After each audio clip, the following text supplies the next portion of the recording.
ki, mən qarşı tərəfə kömək eləmək istəyirəm. Mən onu dinləməliyəm ki, ona necə kömək eləyəcəyimi bilim. Aha, belə bax, sizin deyim ki, bu tərəfdən dinləmək. Amma siz dinləməkdən başqa indi bildiyimiz Az Estetik Bəli. Az Estetik şirkətinin aparıcı nümayəndələrindən birisiniz, mən deyərdim. Və işinizdə mütəmadi olaraq, yenə də deyirəm, xanımlarlandır. Axı, dinləmək bunun bir qolu sayıram mən. Mən sizi daha yaxşı tanıdığım üçün. Düşünürəm ki, təvəzzökarlıqdan danışmırsınız.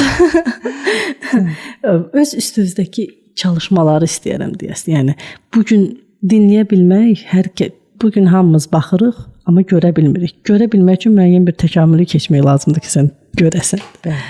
Onu istəyirəm, siz danışasınız ki, biz bugün xanımların da yollarına işıq sala bilək. Onlar da baxıb da görə bilsinlər.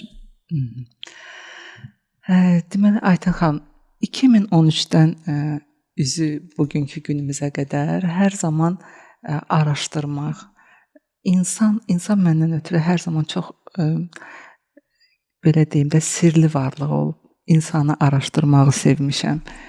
İstər fiziki bədən səviyyəsində, istər ruhsal səviyyədə və bu araşdırmalarım sayəsində aldığım, çatdığım bilgilər, öyrəndiyim bilgilər bəli, mənə ünsiyyətdə çox köməklik edir.